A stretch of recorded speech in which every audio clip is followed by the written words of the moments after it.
Today on Locked On Canadiens with a special guest, let's talk about the ideal center depth chart for next year for the Habs. You are Locked On Canadiens, your daily podcast on the Montreal Canadiens, part of the Locked On Podcast Network, your team every day.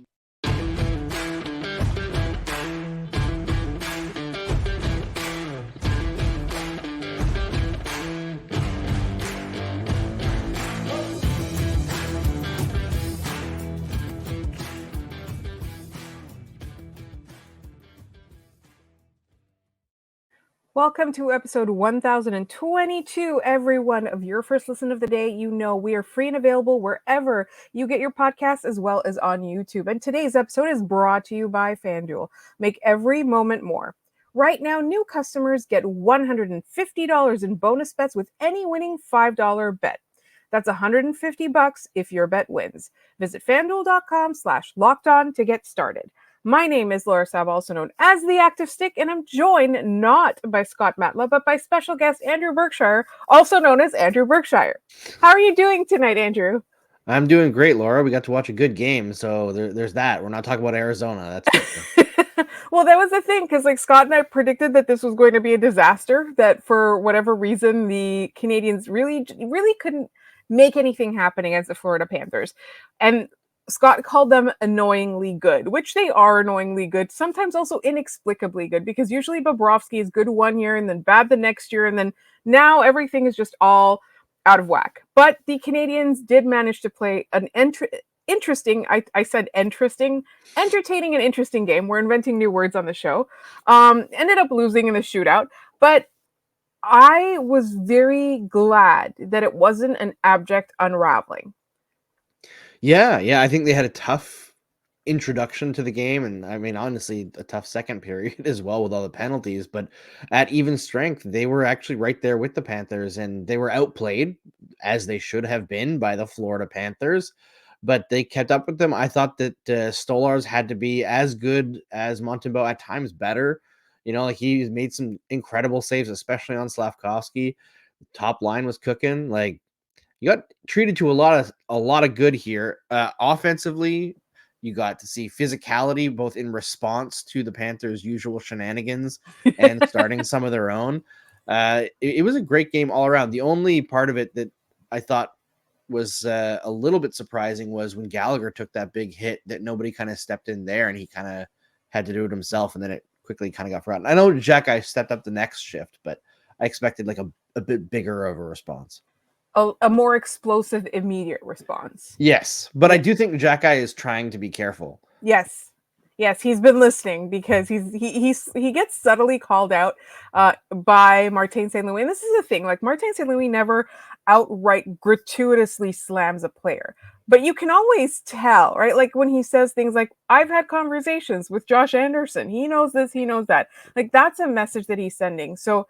And that's another thing. Like, it is a widespread, not criticism, but critique of Xhekaj's game, that sometimes he's a little bit too reckless or rash with that kind of stuff. We know he's good at it. It's just not what the Canadiens need right now, right? Or in those moments. So I think it's really important to note that improvement. But I also wanted to talk real quick about Samuel Montembeault, who I don't like. He like just like a much better goaltender than even we give him credit for. I think he heard a few people after the previous couple of weeks like start to doubt him just a tiny fraction of a bit, and he was like, "You know what? F this. I'll do it myself." And he basically did against Arizona, and he tried to tonight. Like I know he got eaten up pretty bad on those last two shootout attempts, but overall in this game, like, how many amazing robberies did he make, and breaking up plays with his stick across the ice? Like, he was active everywhere where a goalie can be impactful. Samuel Montembeault was impactful tonight. I was so impressed with his game. And I did also want to touch on Nick Suzuki. Continues to slay, as we say. Yeah. We're trying to come up with a pun that includes Slavkovsky and Suzuki and slaying, and we haven't yet. But that's Not where my we're forte. at. But that's where we're at right now. But I did want to, before turning our attention to the mailbag, it was something that you pointed out that caught my attention, and this would have been before the Arizona game. This is very important to note, that you had been monitoring trends at even strength of the Canadians and how well they played over the last, like, maybe 7 or 8 games at that point. Now we're talking, like, let's say about 10 games where they seem to have gotten it back, that even strength improvement that they had at the beginning of the season. So maybe share your thoughts on that a little bit, because you did a little bit of a dive. Yeah, it was really interesting, to see the way that the Canadians broke things down. They had a 16 game stretch where they outplayed teams at even strength just once. Like a brutal stretch right before the All-Star break. And then the Monahan trade happens, and I'm not in any way saying that this is because of Sean Monahan, by the way. So please, people, do not interpret that. What I'm saying is Monahan was actually playing excellent up until that time. The rest of the club was really underperforming. And then you think, when you take away this security blanket that Sean Monahan is, that you end up like exposing the rest of the roster. And instead, it's been players stepping up, that top line stepping up even harder than they were before against top line matchups. And then you have Joshua Waugh, who's come out of nowhere and is driving play in a top 6 role with an unnatural center and Alex Newhook, who's actually looked great since coming back. Timing's a little bit off for goal scoring, but he's starting to get that back now. And Joel Armia, who has been fantastic, but he's Joel Armia. So I'm really impressed with Joshua Waugh. And I think that's another thing too, is that we said at the beginning of the season we knew this was going to be another tough year. I don't think we predicted to have a third year of terrible injury luck the way that we saw the last couple of years. But we all said that if key players took steps forward, this would be a year where you wouldn't think of it as a waste or a wash, because the Canadians are kind of playing themselves away from a top 5 pick, but we can hope for, a top 5 to 10 pick. And so for me, it was like those little things. It's, is Slavkovsky's play getting better? Are his little behaviors getting better?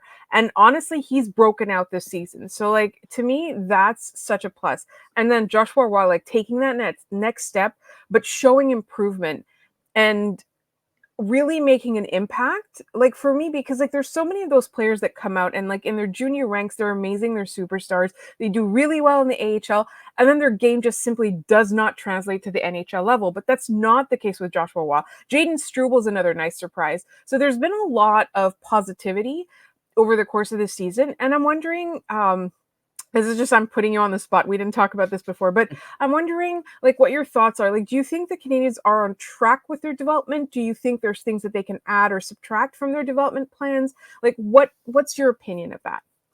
I think my opinion right now is cautious optimism, and it's getting less cautious as time moves on. I look at Slavkovsky, and at several steps along the way, I was like, what are they doing? What are they thinking? Whether it was at the draft itself to the development the first year, wasn't sure, but like, hey, it's a new org, so I'm trying to like put the Bergevin memories behind myself and not be tainted by what I think of the organization from that era. And they continually keep proving themselves right. And that gives me a lot of belief in what they're doing. And they have made some big bets. The Slavkovsky pick was a big bet, and it looks great right now. Not only does he look dominant, he looks like the standout player of his draft class so far. Now, it's an early time to make that determination, but right now, all the signs are pointing that way. So I think the development is going very well. There are some players who will be a little bit slower to develop than others. I think some are a little bit disappointed, like Riley Kidney not putting up big numbers in the AHL, but I think he's just a guy who's going to take a little bit longer.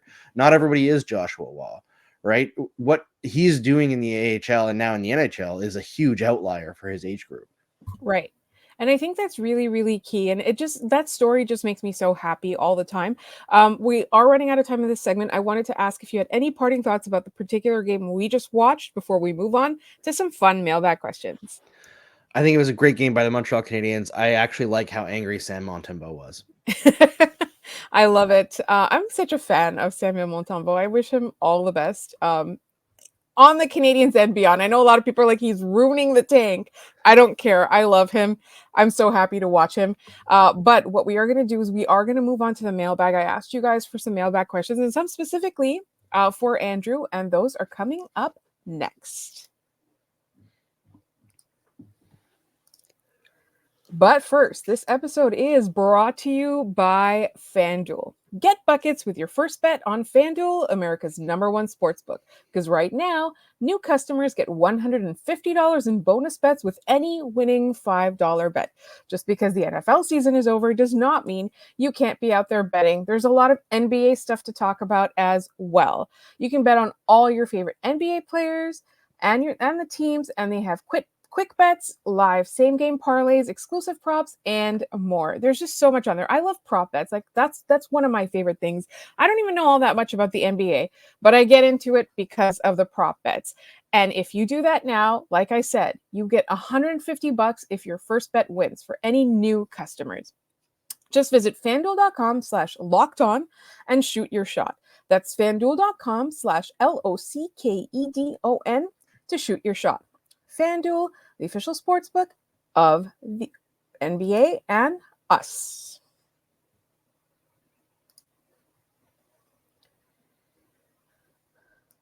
All right, Andrew, are you ready to dive into some fun mailbag questions? Absolutely ready. All right, so this one, I was really happy to see this one because we've been talking a lot about the depth for the future, right? All our prospect questions are like, there's no depth. And we focused a lot on the middle to bottom six. They've kind of got some top line stars here. And so what I want to do is I want to bring up a great question that we received. I believe this was on Twitter. And the question is, what is your ideal center depth chart for next year for the Habs? Let me read the question properly. I'm so sorry, everybody. And if you're hearing my space heater in the background, I'm so sorry. It's just so cold. It's All right, cold. it is. It's cold, but it's getting back warm in the week on the weekend. I don't know what this crazy weather is, but all right. So it's our good friend Jeff the Red.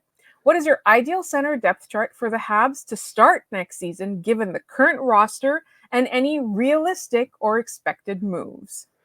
Well, I mean, I can't go with my fun expected move for this summer anymore because it seems like Elias Pettersson is going to end up signing in Vancouver. But I really wanted the Canadiens to flex on their prospect depth and make a move for Pettersson this summer if he wasn't happy in Vancouver, because I think that issue was more between him and ownership, not him trying to get out of Vancouver. And I think that is kind of gone through now with what's happening, right? They figured it out.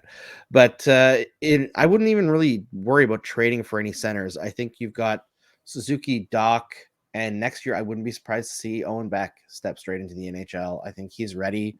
You see his offensive progression this year since being traded has been fantastic.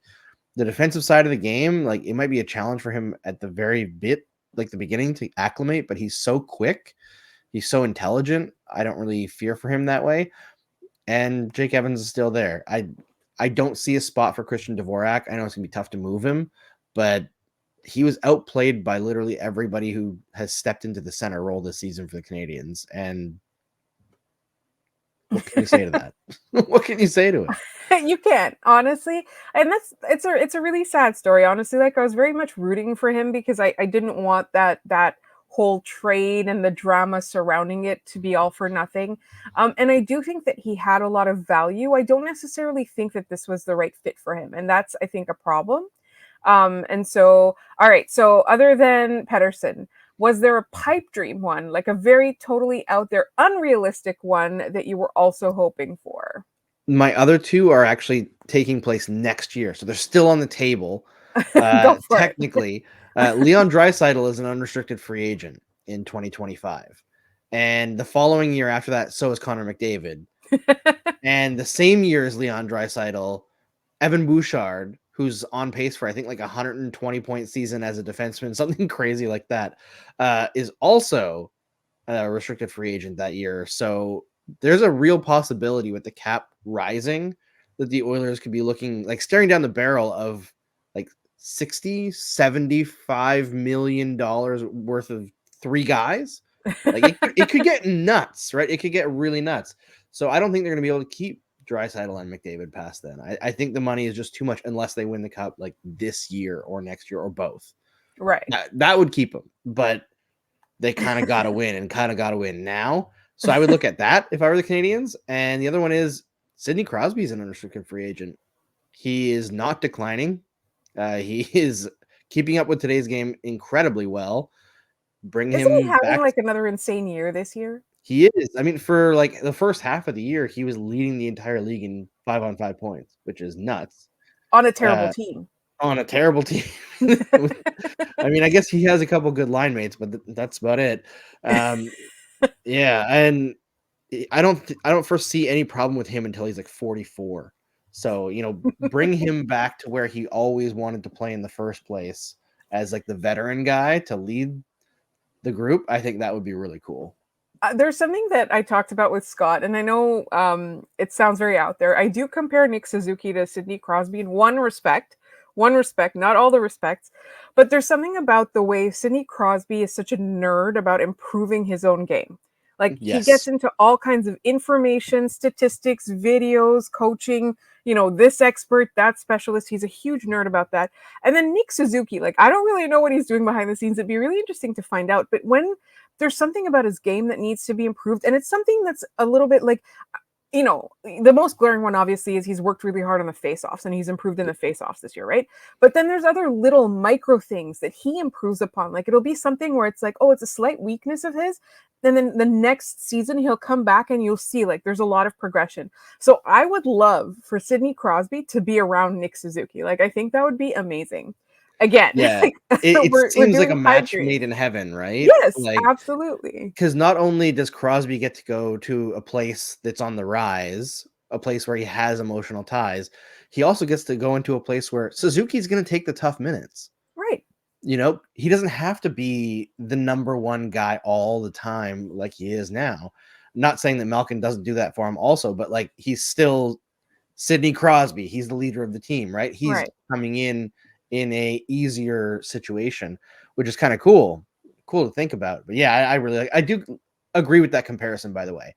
And I think Suzuki also has a similarity to Crosby in that continual pursuit of being better seems to go around the team as well. Like I find that the Penguins as a team seem to continually find players who continue to get better, right? Brian Rust, guys that don't seem like anything to start, and they work on little things in their game and they become overall really good players. And I see Caulfield working on his game, becoming much better defensively this year, much better playmaker this year. Scoring's not there, but I think that's mostly due to the shoulder adjusting and bad luck. And then also he's Slafkovsky focusing on other things, right? Yeah, that's true, but he's still shooting from better areas more often than last year. So I don't think there's really an issue. And Slafkovsky, what can you say about him? He's better every single game. Yeah. Yeah. He's like, to me, like Slafkovsky is like the reliable bright spot in abysmal stretches of the season, right? Like that's what that's been since like, I guess week 4 of the season or something. He's like what Caulfield was 2 years ago when Marty took over. You're like, oh, it's fun to watch now because the guy scores. All right. So I have another question before we go to our next segment. And it is also from our good friend, Jeff the Red. Andrew, you personally, what is your favorite Habs memory, either live or watching on TV? I think it's a pick between two, because I think obviously Patrick Roy raising the cup in 93 is the only time I've ever seen the Canadiens win the Stanley Cup. That's how you became a Habs fan, right? Before that, I was already hooked in by then, but yes, watching Patrick Roy specifically was how I became a Habs fan. So that was crazy, but also I was 6. So how much do I really remember? Or I guess maybe 7. And so I look at the PK Subban out of the penalty box goal in game 3 against Boston, because I was in the building for that. And that amazing. Was really awesome. Like the roof felt like it was going to cave in. So that one's probably my favorite in-person moment. That moment was really good. And I do feel that Core was profoundly wasted Yes. Misused and wasted and then traded away. And we have to stop relitigating that. I can never stop every time we stop on that. But I want to add a third honorary one. I mean, this can be yours or not. But it was 3-1 was pretty fun. The only thing about that run is I wish I was more into it at the time, kind of how I feel about the team now, because I was still in my phase of I don't want to care about this team. I don't care about what Mark Bergevin is doing because I don't believe in any of it. So I was cut off from that. So it was fun to watch from the sidelines, but it was like, oh, that's really cool. Oh, I love Arturi Lehkonen still. I always loved that guy. Fun to see him succeed, but it was never like, yeah, the Habs are in the finals. Like they're never going to win. So I wish I was more into it because the joyride so many Habs fans took on that was pretty fun. That was fun. I just added that for myself. I just wanted to indulge, and it was 3-1 moment. Of course. Really quickly. We've got some more fun questions coming up. I think I'm really excited about this one. We'll talk about the biggest surprises in a good way and a bad way, in just one moment here on Locked On Canadiens.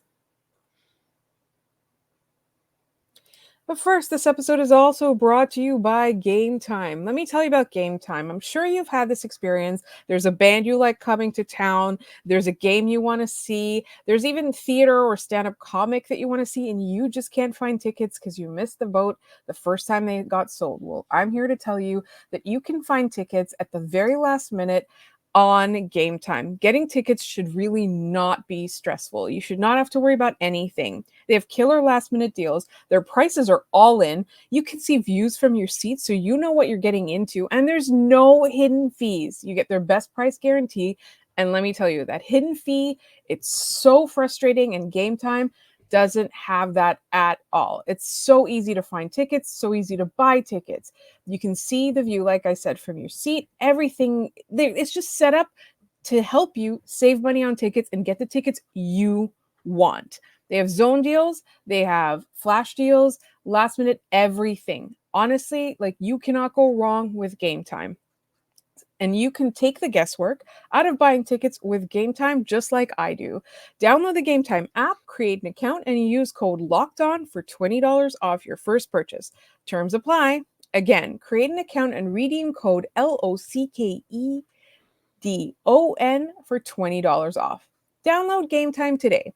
Last minute tickets, lowest price, guaranteed.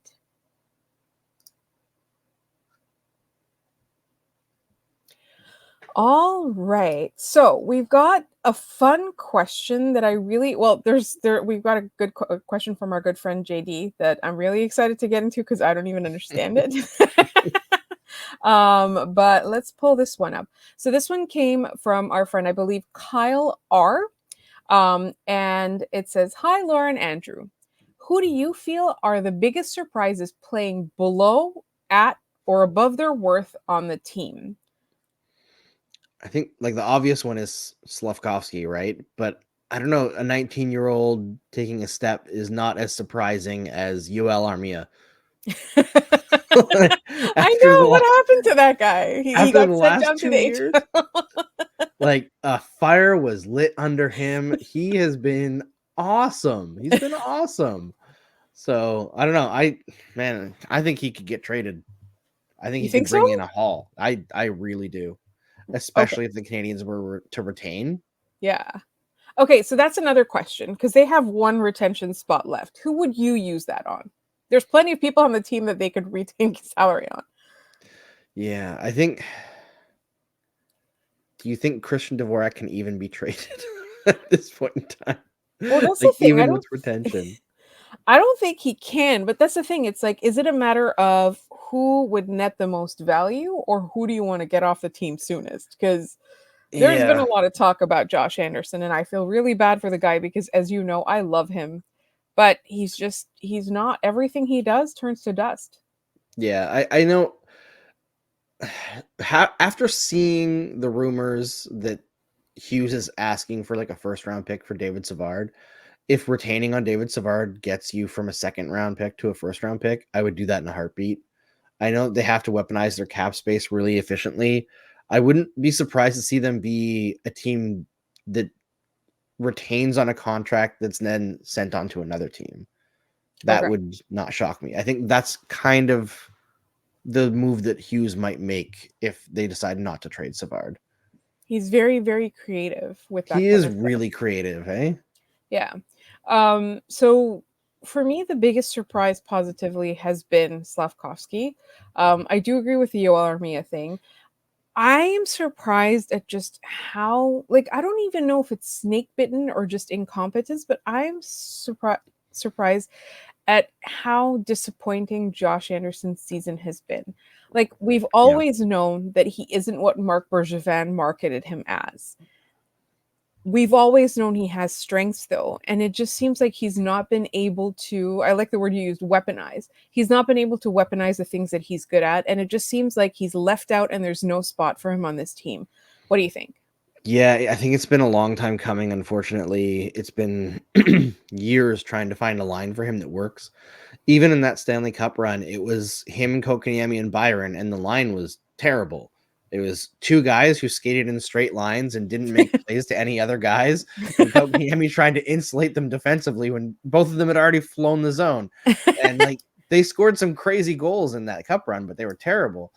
And he just has not fit on this team since day one, unfortunately. He scores his own goals, except for this season, but he doesn't really make any line mates better. And it's been this constant rotation of trying to find somebody that he meshes with.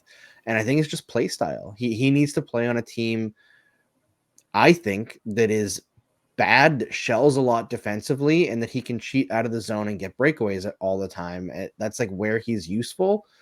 And that's not what the Canadiens are trying to build. I do think the biggest mistake that Hughes and Gorton have made is not pulling the trigger on an Anderson trade, I guess 2 years ago now, when there were rumors of a really big return, because I still think he's tradable because GMs always think I can fix this guy. Mm-hmm. They're like, the lady in a romantic comedy in a Hallmark movie.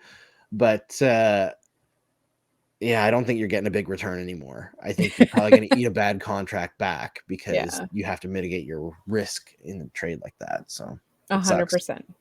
I've got a question that I'm really excited to ask you, but I'm kind of scared of the answer. And that comes to us from Twitter from Michael. Hey, Andrew, how close are the Habs to being a non-bubble playoff team? Not necessarily a cup contender, but a regular lock to make the dance. I think they would be there sooner if their division wasn't in flux. And what I mean by that is Boston, Tampa Bay, those teams are about to start getting significantly worse in relatively short order, just based on age. Like the age of their core is dropping out. They're having more trouble replacing the quality of players that are aging out. Guys like Bergeron, Boston just can't replace it. Like you can talk about Matt Poitras all you want. The likelihood that he'll be anywhere close to Patrice Bergeron is nonsense. Like we're talking about a generational defensive player here. I think Boston is kind of in the spot where you remember when Detroit thought that they were going to have like Nyquist and Tatar come up and replace Datsuk and Zetterberg like naturally. And they're like, oh yeah, and we're just going to be competitive again. It's like, no, good players, not elite players. And I think that's where Boston is right now. They just don't quite know it yet. And luckily for them, they haven't leveraged themselves as badly as Ken Holland did in Detroit with bad contracts. So they'll probably be better, but still on the way down. Tampa Bay on the way down. Toronto, I think, is about stagnant. Then you've got Buffalo and Detroit and Ottawa all looking to rise up at the same time. So I think it's going to be like 4 years before they're actually a legitimate, always in the playoffs team. But I think they could make the playoffs next year. That's honestly, I think they think that they can make the playoffs next year as well. And that means, to me, that's a sign that they're going to play a lot of those younger players. They're going to try and shut as many of those other contracts in the offseason. And they're really going to go for the experience now for all of their prospects. But I still think it's going to be a while before, like the question said, reliable to make the playoffs every year. Yeah.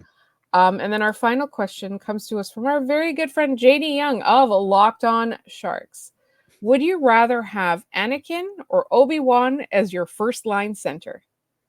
Anakin, without question. You're talking about offense versus defense. Obi-Wan, Also, most overrated Jedi. Everybody loves Obi-Wan. I get it. Ewan McGregor's handsome. I get it. The dude is like the biggest war criminal, or one of the biggest war criminals in like the history of this galaxy, and we just brush over that. And also, he's like bad at his job. He oversaw one of the biggest collapses in the history of this galaxy. He sucks. I'm sorry. Obi-Wan sucks. And also, he lied to Luke on every possible occasion. Not a good dude. Yes, Anakin killed all those children, but listen, that was one time. It was one time.